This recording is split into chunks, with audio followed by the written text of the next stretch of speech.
दर्शक नमस्ते गाइजहरू सबैजनालाई है। हामी चाहिँ जापानिज रेस्टुरेन्ट हाल मलेसियामा काम गरिरहेका छौँ है। यो चाहिँ स्टार फिस हामीले कति म पढाइको देखिरहेको थियौँ नि, स्टार फिस हैन कस्तो हुन्छ भनेर। यो चाहिँ स्टार फिस। अब यसकै मोडालिटीमा स्टार फिस जस्तै धेरै देशहरूले जस्तो एयरपोर्टहरू लगायत अन्य विभिन्न ठाउँहरू पनि निर्माण गरेका छन्। हामीले देखिरहेका छौँ हैन। सामाजिक सञ्जाल मार्फत होस् अथवा प्रत्यक्ष जे गरेर भए पनि हामी देखिरहेका छौँ हैन।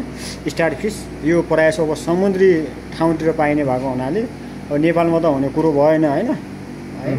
यसको यो स्टार फिस यसलाई नै चाहिँ नि के भन्छ, स्टार फिस भन्दो रहेछ। अब स्टार फिस कस्तो हुन्छ फोटामा चाहिँ देखिएको थियो हैन, पढ्ने लेख्ने बेलामा चाहिँ। अब अहिले चाहिँ थ्योरीमा प्र्याक्टिकलमा जेमा भए पनि अब देखियो यस्तो हुँदो रहेछ भन्ने कुरो। हामी अहिले चाहिँ अब यो स्ट्यान्ड बाईहरू गरिरहेछ। अब एकछिनपछि फेरि कस्टमर डुङ गुडुङ आउँछ है। हाम्रो यस्तो छ, तर गर्मी अलि निकै गर्मी छ, यस्तो छ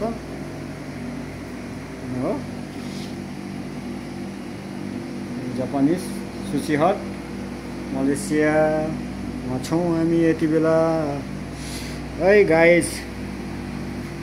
यसलाई अब ऱ्यापिङ गरेर राख्नुपर्छ, किनभने यसको भित्रको फोरहरू फाल्नुपर्छ। अनि फोरहरू फालेर टक्कैलाई ऱ्यापिङ गरेर राख्नुपर्छ। सबैजनाले भिडियो कस्तो लाग्छ हेर्नु होला, सल्लाह सुझाव प्रतिक्रिया दिनु पनि होला।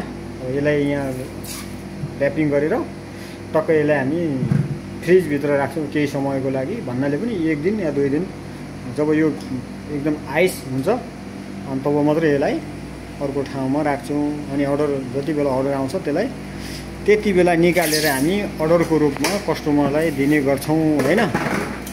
त्यसैले एकदमै महँगो छ। अब स्टार फिस हो, स्टार फिस अब निकै महँगो छ, एउटाको निकै महँगो पर्छ।